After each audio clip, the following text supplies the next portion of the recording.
Hello and welcome to a very special episode of the Mark and Me podcast. As always, I'm your host Mark. Now this last weekend, I was at Download Festival. It was absolutely phenomenal. Genuinely, the weather was perfect. I was there with some good friends, Darren and Scott.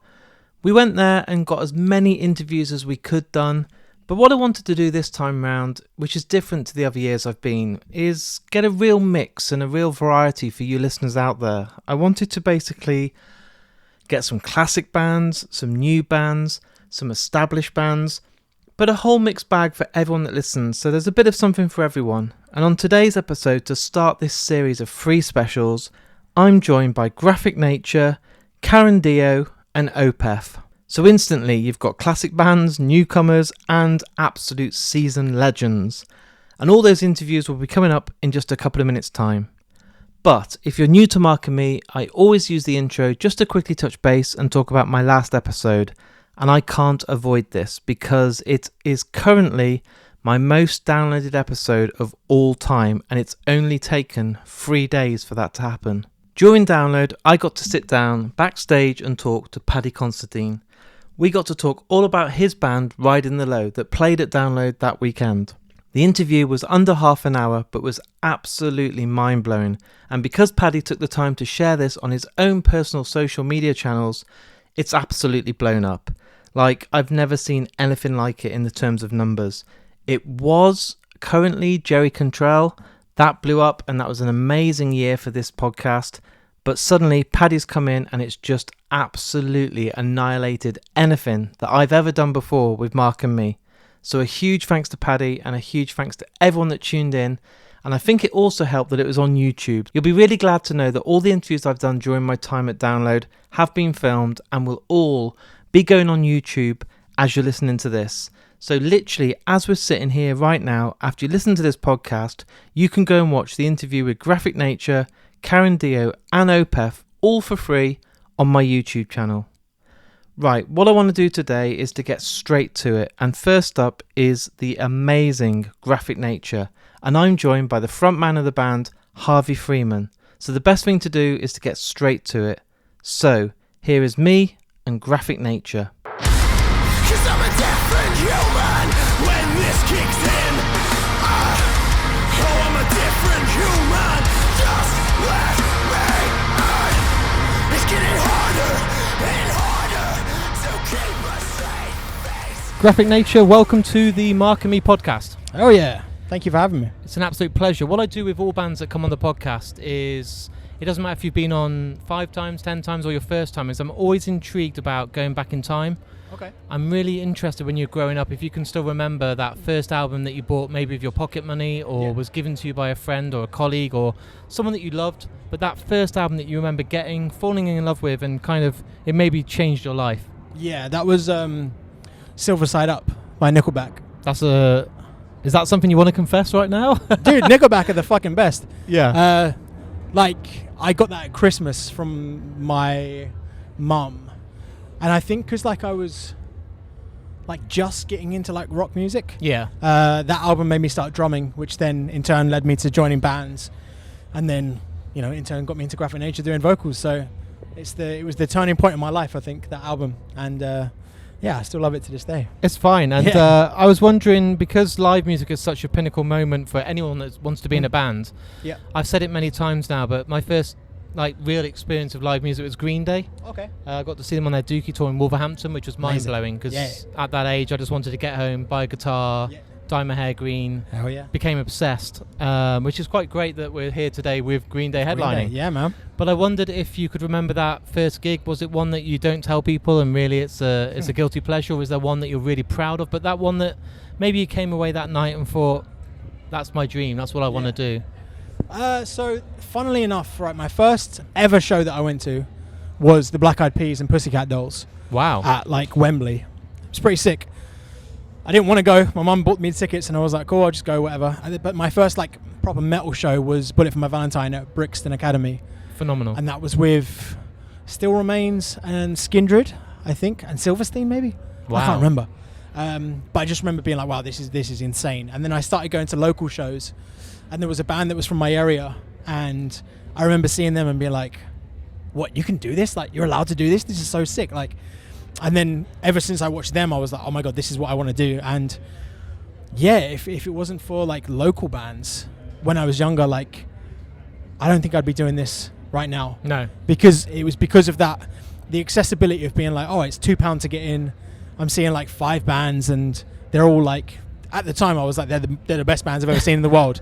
They're probably just fine, but that really solidified the like, oh, it's an option for me. It's not just a pipe dream. Of course. So that was really cool. And isn't that good that you can relate and see maybe friends or people that you know locally, and Oh, it yeah. isn't like a glorified stage where you're thinking, oh, that's Eddie Vedder or Kurt Cobain. Yeah, it's yeah. someone that you actually know their name or Yeah, they do. yeah.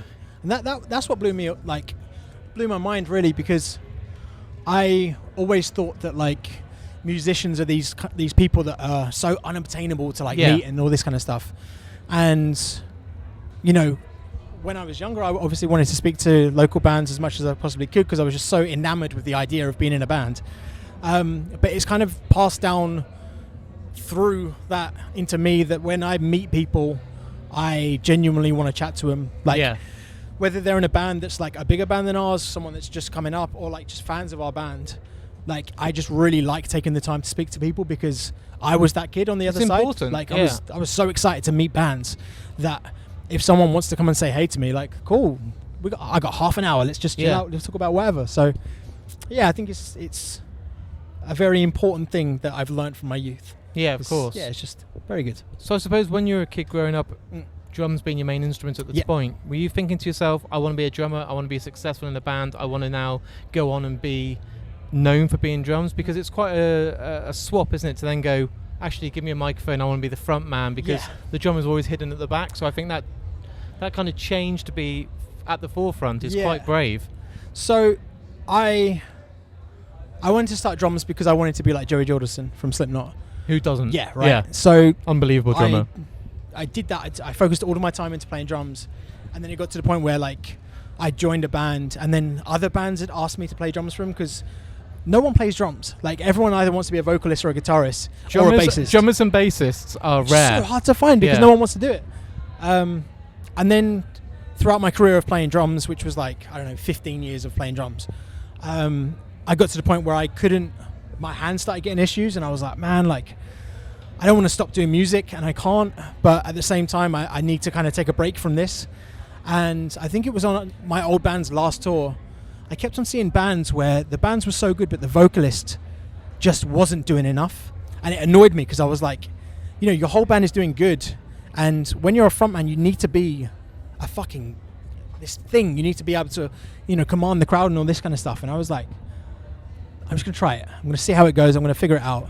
And yeah, now we're here, and it's weird, and I haven't played drums since, but I do miss it a lot. Yeah. And yeah, I would go back to it, even if it was just like a little punk band that we played like, you know, a 10-cap room or something. It would be cool, tiny pubs and shit. But Do you think that will ever happen then? Do you think there's a bit of you inside that's like, I still need to fulfill drumming live, get Yeah. out there, do Yeah. some touring, do stuff, even if it's a side project and fun. yes, absolutely. Doesn't need a record deal, doesn't need to be achieving festival status. It Yeah, can yeah. just be, I want to fuck about with my mates. Yeah, definitely. Yeah. Yeah, it is.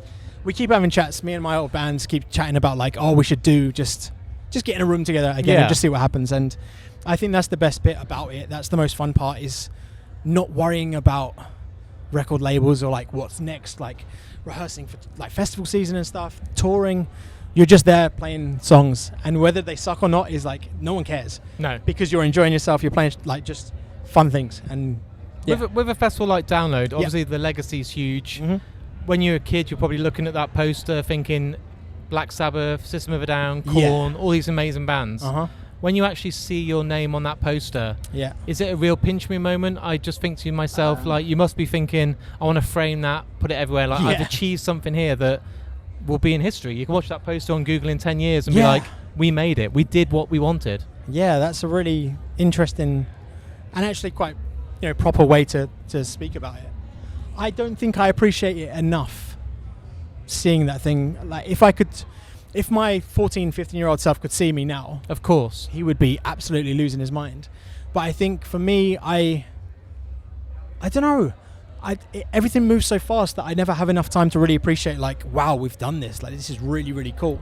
and the fact that we're here for a second time, Yeah. I'm like, yeah, this is really cool.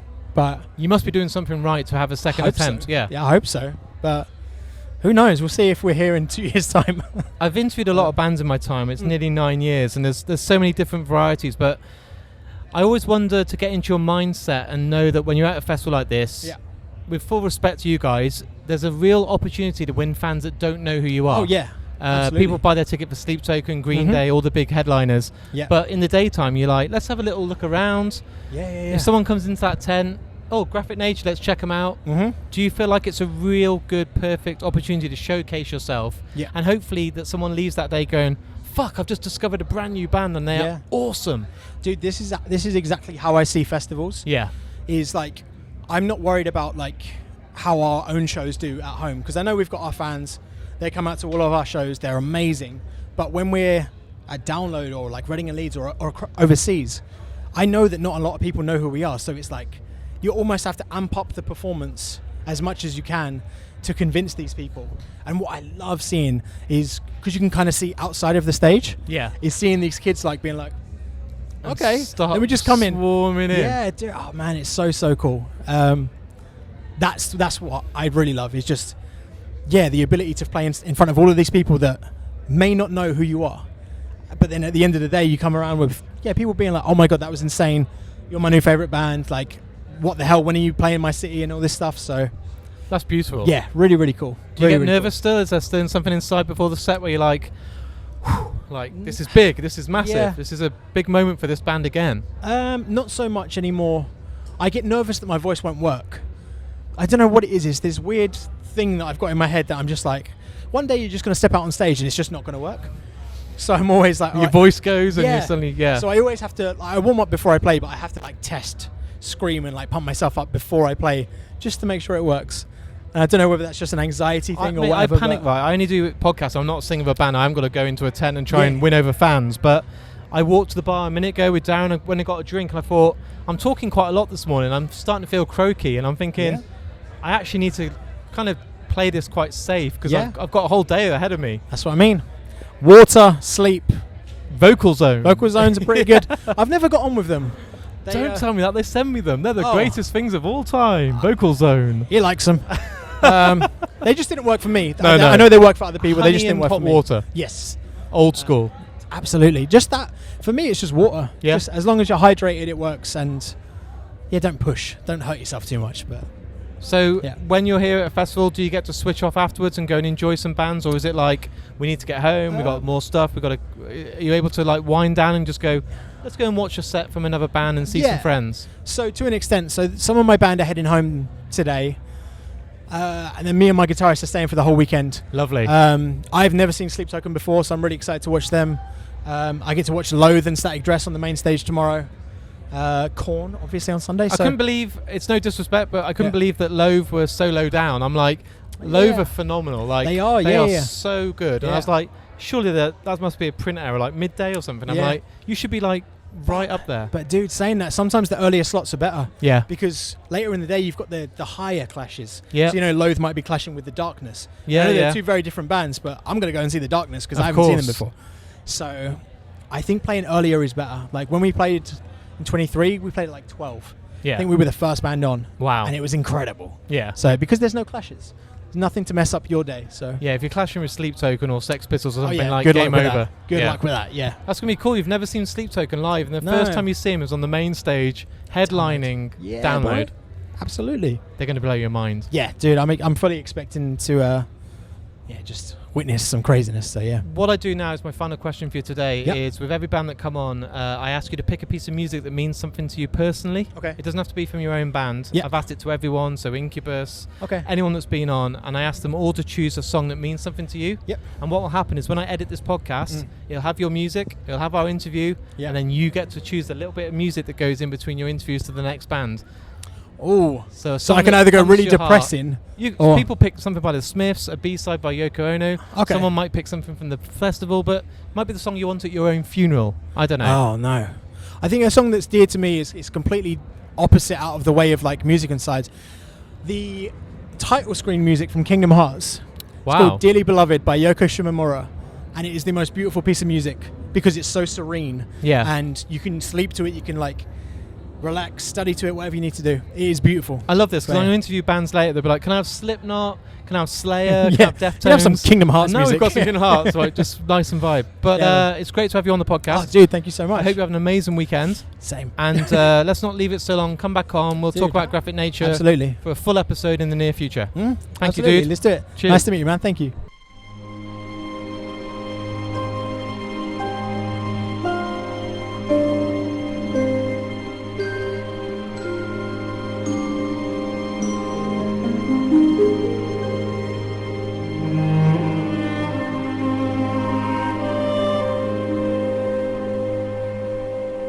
So there's my first interview with me and Graphic Nature, an amazing band. Absolutely been listening to them non-stop since I got back from Download, and I can't wait to catch them again soon. I love the interview. It's a great one to kick these specials off. Harvey is brilliant. Even the Nickelback comment I won't hold against him. If he loves them, well, someone's got to. But genuinely an absolute great start to the interviews, and I really can't wait to catch them live in the very near future. Up next is someone new who's never been on Mark and Me before, Karen Dio. My God, a Brazilian that is unbelievable, making a huge name for herself in the scene, and I can't wait to see her again at 2000 Trees in a few weeks' time.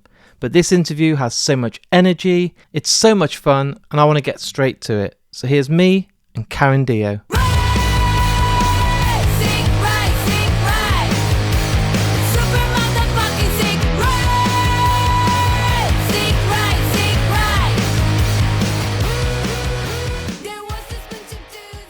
So, Karen, welcome to the Mark and Me podcast. Thank you so much for having me. This is amazing. It's an absolute pleasure. Now, what I've done with a lot of guests today is I've spoken to people about actually going on at Download and how it's feeling. Mhm. But for you, I believe that you've already done your set and Yes. you've already played. So Yes. it's quite interesting to flip the coin and talk today about how it How went. was? Yeah. Does it feel a bit at the moment like it wasn't real? Are you pinching yourself still? Yeah, like I still blown away. This is my first time playing at the festival, you know. And growing up in Brazil, like you always heard about Download Festival and this amazing experience. And I was like, when I blinked, the show was over. You know what I mean? And it's just I had the best time. It was really, really cool. And I'm still like, can't believe this is happening. It's just an awesome moment. Do you get to enjoy the whole festival? So do you get to stay here for a couple of days now and watch loads of other bands, or is it Unfortunately, straight no. away going? Yeah, I'm gonna stay here like for next few hours, but then I will go back Aw. home. Yeah. My husband who came with me, he also is in a band, which is Matt from Dinosaur Pull-Up. Oh, okay, And cool. he has rehearsals because he's going on tour very soon, so we're going back home. Wow. to that, I bet your yeah. schedules must be really hard to be like, when can we get some time together? Like, you're on tour, I know. I'm on Well, tour. we were very blessed because like he was actually kind of like in a pause. Yeah. So he's literally here with me, like doing loads of shows and stuff. But now things are gonna get busy, so yeah, we might gonna get at that moment. But this is a problem for future Karen. There we all go. good, It's all all good. good right now. All good right now. What I do with all guests that come on the podcast Yes. is I'm always intrigued about when you were growing up. So you said you live in Brazil. Yes. What was that first album that you remember buying, maybe with your pocket money or someone gave you? And Can you remember that first one that you were like, this is Yes. amazing? So my first album is, of course, is gonna be like a Brazilian artist. Okay. So it's this kind of duo. They're like brother and sister, like siblings, and they call Sandy Jr. Whoever Brazilians watching right now, they They'll must be be like, laughing. "Yay!" Yeah. Yeah. They're actually pop artists. It's almost like Spice Girls type of thing. You know what I okay, mean? cool. So that was like I was very young, and this is when I got my first like album. But like my first like when I had my taste, like growing up a little bit, my first album was Avril Lavigne. Let A Go. classic. Yeah, classic. So yeah, that was my first albums basically. So even at that age, were you then thinking, I want to be like Avril Lavigne, I want to go out there and be a singer, I want to be in a band, or was it later on in life? No, it was like when I was 13 years old, I saw Avril Lavigne kick ass on stage, and I was like, this is what I want to do. This is it, Yeah. this is me. This is happening. This is Yeah. me, and here I am wearing basically her shoes type of thing, and yeah. She was a huge inspiration, and of course after that, I can so already many see with like the amazing- sort of skate look, the hat, the cap. Is that kind of a like an Yeah. Avril Lavigne It's Skater a Boy video? I'm Skater like, Boy, yeah. exactly. Like she was a very huge inspiration for me, and of course after that, like so many amazing artists, and Joe and Jad and Brody by the Steelers, and Courtney Love and Gwen So Stefani. many like, icons, yeah. so many people like that are really inspire me. But she was basically like the one that kind of put me in the punk rock, pop punk, rock and roll scene. You know Amazing. what I mean? I knew loads of male bands like Foo Fighters and Green Day and The Offspring.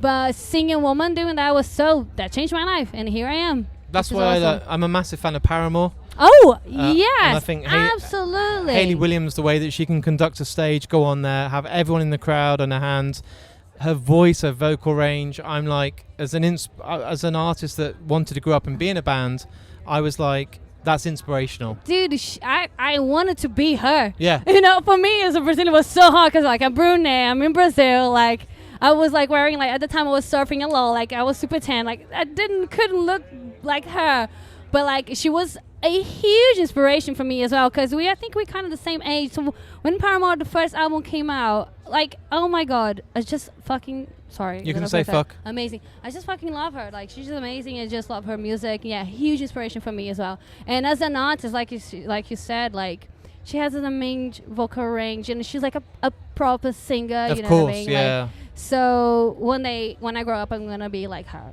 So you talked then about seeing Avril Lavigne live. Was that one of your first gigs, or was it? I never saw her live. Oh, was it which just is on like crazy. a YouTube video? Yes, Oh, wow. I was obsessed with her. So I bought her DVD and all this stuff, but everything was online. At the time, it kind of take a while until people go to Brazil and play their shows. This is why the come to Brazil is such a huge thing. And yeah, so I didn't have the opportunity to see her live yet, but hopefully one day. So what was one of your first gigs? Because I know it sounds like an online joke, but you do see Paramore come to Brazil.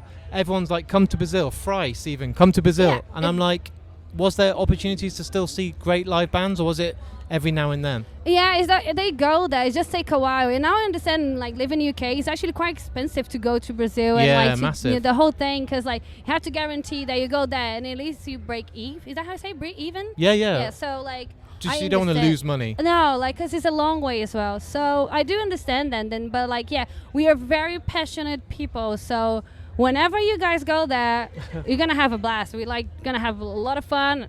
Caipirinha, whatever you guys like to drink, like, yeah, it's just gonna be really the cool. scale of all the Brazilian shows I see as well. Did you see the Lady Gaga show Was it in like Rock in Rio? 2 million? Was it like 2 million? Yes, it was. It was insane. That was absolutely insane. I think it was like just like a country thing on Rio de Janeiro, Yeah. and then absolutely stunning. the But like like 2 million, that was I think unbelievable. broke records, right, or something like that. Maybe like I saw Madonna and Lady Gaga did Brazil, and they Yes. did like a long scanned out photo, and it just looked like the biggest sea of people I've ever seen. It's amazing. It's Mind-blowing. Really, it's mind blowing. Yeah. So One what day it's me. what was your first gig? Do you remember? My first gig was also I think was also a Brazilian artist. Yeah. So it's called Nando Reis. He's a more like a pop rock type of artist, and but it's huge in Brazil. But for example, I think my first like gringo band that I watched was the Donas. I don't know if you remember the Donas. It's like a hard rock. I've heard the name, but I don't know of So it. the Donas is like a whole female band, Yep. and they are American, and they somehow went to my city as well, which is not like a very common place for you to stop when you go to Brazil.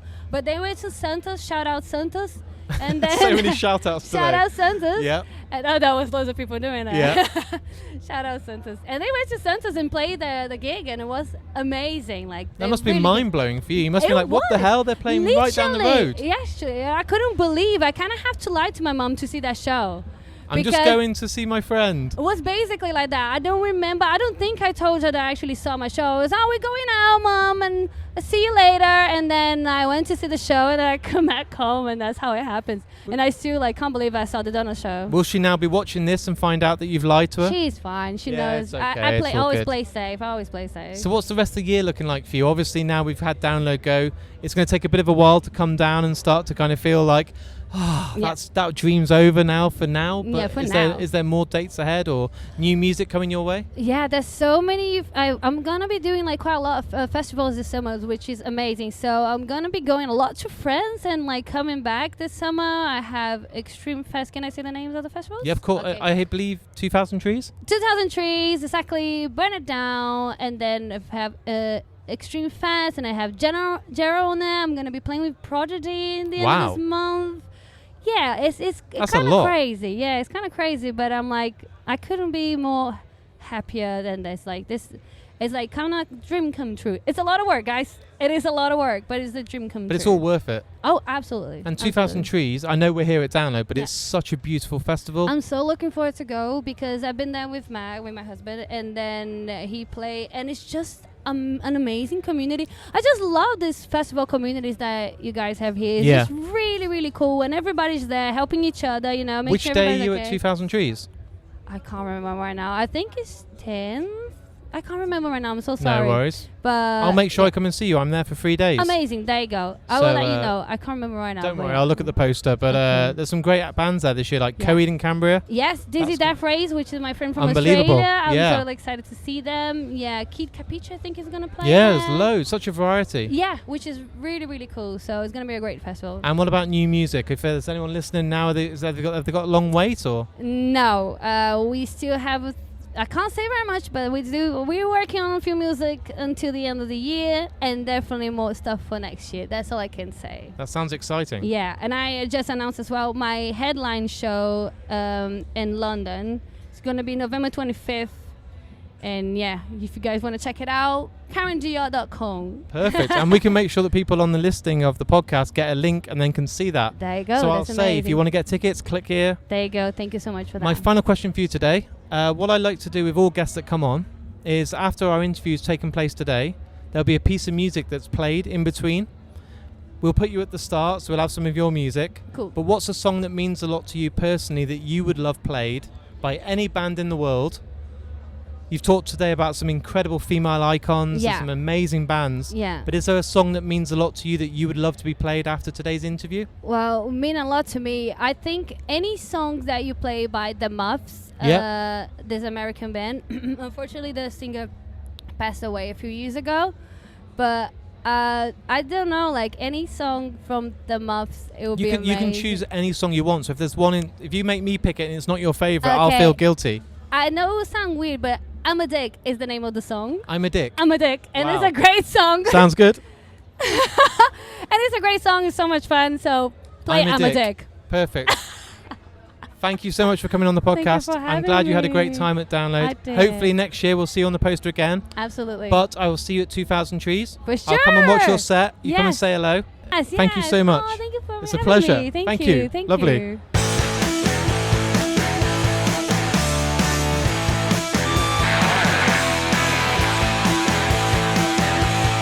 Take away your annoying mood. I'm a dick and I told you she was good. So fun, so lovable, and just a really great interview. The energy from the moment we started talking was just infectious, and I absolutely loved it.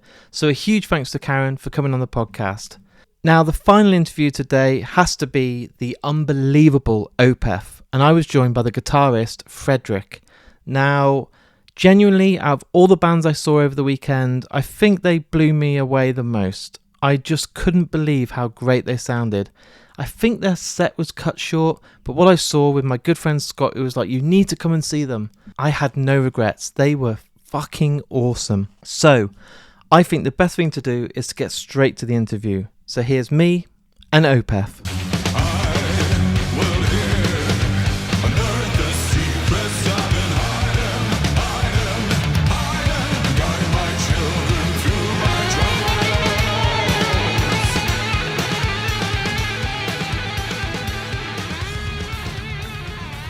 Welcome to the Mark and Me podcast. Thank you. It's an absolute pleasure to have you. What I do with every guest that comes on the podcast is I'm always intrigued when you were growing up, that first album you bought with your pocket money or that was given to you by a friend or a family member that made you fall in love with music. Yeah. My first one I bought from my pocket money. I got, Yep. which in that time it was 50 kroner, Swedish kroner, which is equivalent to 4 quids. Not a lot of But money. at the time, the vinyl album was quite much cheaper. So my first one was, for those about rock, AC/DC. Wow. That's and I Massive. was spellbound with the album. I have to mention the second one because I bought that shortly after, and that was Peace of Mind with Iron Maiden. That was also just, those Jesus, two albums man. I just listened to forever.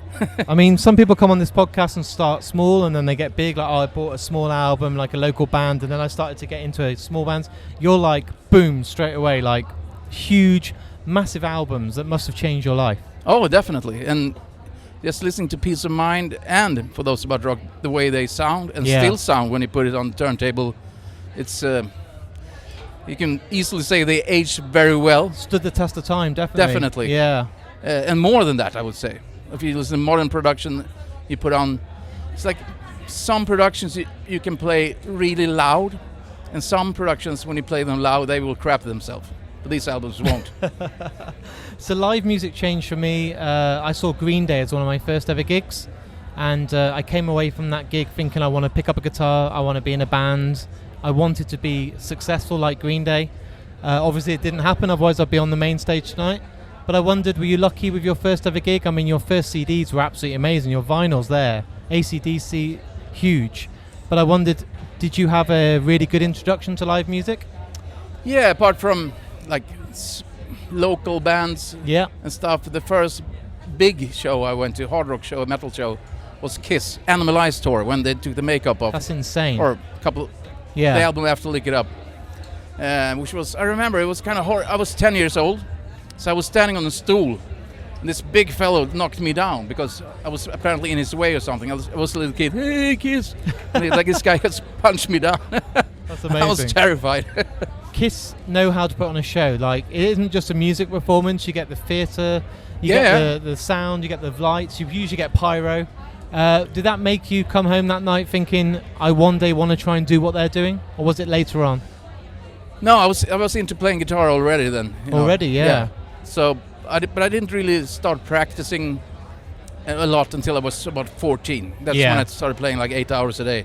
That's amazing. So that's because I saw Michael Schenker on TV, and I loved his tone. And also, that was the time when the first Yngwie Malmsteen album came out, Rising Force, which was a big thing where I grew up. You know, there were so many guitar players living on the same street, and everybody was competing with each other, which was probably a good thing. You know, it was a Healthy competition. we didn't have the screens and the tablets, No. which probably helped. Was it all by ear?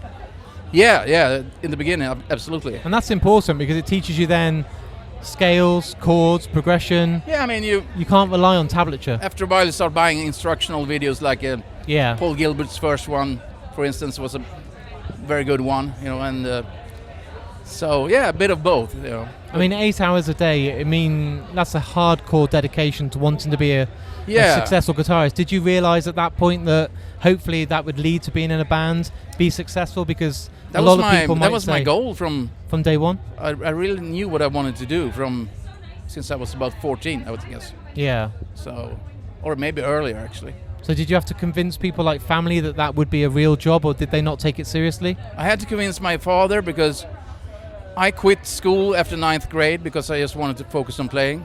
And he said, you have up till you're 18, then you have to go back to school. Wow. So I started working at a factory to buy my first Marshall amps, and which I did. And actually my dad worked there on the office. So, but when I was 19, I got the gig with a pretty big Swedish band called Talisman, Yeah. with Jeff Scott Soto, American singer. So, and they at the time they were quite big, so I could make a living of it. So I was like, Dad, I made it. And was that enough for him to convince that you didn't Yeah, need yeah, to go he- and get a proper job in an office? He was like, son, you've proved. No, he was very supportive actually, and I'm grateful for that. He passed away 2020, so thanks, Dad. Yeah, that's You know, amazing. yeah, so I'm lucky in that sense. Probably other kids had it more difficult to convince their parents, you know. Yeah. So when Opeth started, did you have any kind of ideas of how successful you wanted to be, or was it just not even a thing where you tried to just have fun and enjoy and see wherever it's taking you? Yeah, it was more. I mean, the goal was just to be able to do it for a living, Yeah. not becoming a, multimillionaire or anything like that. No. Just for the fun of it, and yeah, to rock out. That's amazing. I mean, the fact you've been in the industry for so long, you come to a festival here as legends, people call you legends. Oh, really? Do you think it's because you've never lost that kind of hunger and kind of pride to do well? Yeah, I think that could be one of the ingredients. I mean, I'm still hungry to develop as a player, and I still want to do stuff. Some people might get satisfied with their bag of tricks, but I find thriving and interesting that you can always become better. Yeah. We do, and shouldn't settle for less. That's my motto, at least. So when you come to a festival like Download, seasoned pros now, you come on stage, you put on a show, do you have to think about it, or does your mind take you into an autopilot mode where you can just perform, or are you always conscious about wanting to put the best show on, or is your mind just so in tune with the crowd that you can just do it without even thinking now? Well, I'm always still a bit nervous before going on stage. I guess that can be a healthy thing. I think it makes you work. It hard. also makes, if you had too many beers the day before, it's going to be a bit more difficult Yeah. with the nerves and everything like that. But it's always it's classic saying, but you're never better than your last show. I love that saying. I think it's really true. Yeah. Right? Yeah. They're telling us we've got a minute left, so I've got one final question for you. When I get this podcast out there for the world to listen to, what I really want to do is have a piece of music that you love play after our interview. So it can be any song by any band that means a lot to you. But when the interview goes out there, I'll play some Opeth, we'll have our interview, and then a piece of music plays directly afterwards. And it's because I gave you the opportunity to choose a song that means a lot to you. So I know I'm putting you on the spot, I know it's not easy, but is there a song that you absolutely love and adore that you want to be played at the end of today's interview? Black Sabbath with Black Sabbath. Fucking incredible tune. Are you going to the shows in July? No, we're out playing. But a friend of mine is playing, Tobias from Ghost. Yeah. So he's going to perform with them. But my friend Tobias from Ghost, you know. Yeah, well, you know, I play on their albums. Yeah. Yeah. But anyhow, so it might have been possible to get a ticket through him, but yeah, might have been, I don't know. But if you want to ask him and then give it to me, that'd be cool. I don't mind. If you want to be like, can I have a ticket? And he's like, yeah, okay. And then you're like, oh, I can't do it, so I'll give it to my friend Mark. Yeah, I'll look into that. Yeah, sure. Thank you for coming on the podcast today. Good luck with everything. My pleasure. Thank you. Pleasure. And when the future's good and we've got more time, let's sit down and do a much bigger deep dive on music, because 10 minutes is great. I'm really grateful, but I feel that me and you could talk for a good hour. Definitely. Yeah. I'm up for it. Thank you very much again. My pleasure. Cheers. So that brings us to the end of this first ever special for Download Festival. Not ever, because I've done it before, but this time for this year. Now there is going to be 2 other episodes, each with 3 interviews coming up only in the next few days' time, but I really hope you've enjoyed this variety of the first episode. Graphic Nature are unbelievable. Karen Dio is going to be absolutely huge, and Opeth are unreal. They deserve to have that legend spot, and they just absolutely, as always, blew everyone away, and I've been listening to them too since I've got back.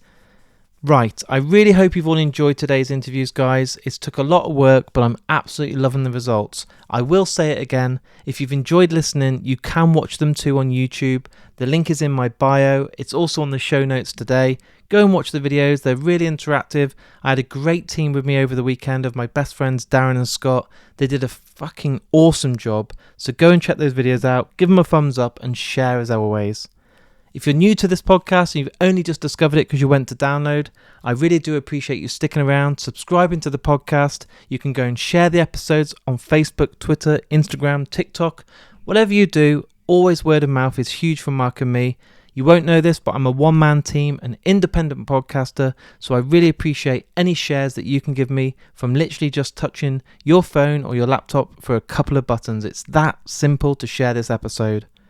I also do have a Patreon account, so if you want to sign up on the link on markandme.com, you can subscribe on there, get extra interviews, get loads of bonus episodes, a merch pack as soon as you sign up, and monthly newsletters. And all the money that goes via Patreon goes right back into funding the podcast and allows me to go out there and record like these festivals and gigs to get more interviews for you guys at home. I do have a couple of sponsors of Mark and Me I want to give a shout out to. Firstly, Vice Press. If you want to get yourself an amazing poster that is completely licensed from the best artists in the world, go on vicepress.com, add anything to your basket and use the code MarkandMe10 to save yourself 10% off your first purchase. And also Richer Sounds. Music is so crucial, and if you want the best headphones, a record player, speakers, or anything to do with video, a projector, a TV, go on richersounds.com, sign up to their VIP club, visit any of their high street stores. They won't be beaten on price, and they're absolutely unbelievable. Right, I really hope you've all enjoyed today's episodes. I'm so grateful for you all taking the time to listen to these, and I'll be back in a couple of days' time with a whole new range of free guests from backstage at Download. And do remember, if you haven't listened to the interview with me and Paddy Constantine, that's also available now. Let's break that record even more and get it really high up in the podcast charts. I'll say goodbye now, I'll see you all soon, and take care.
people's best.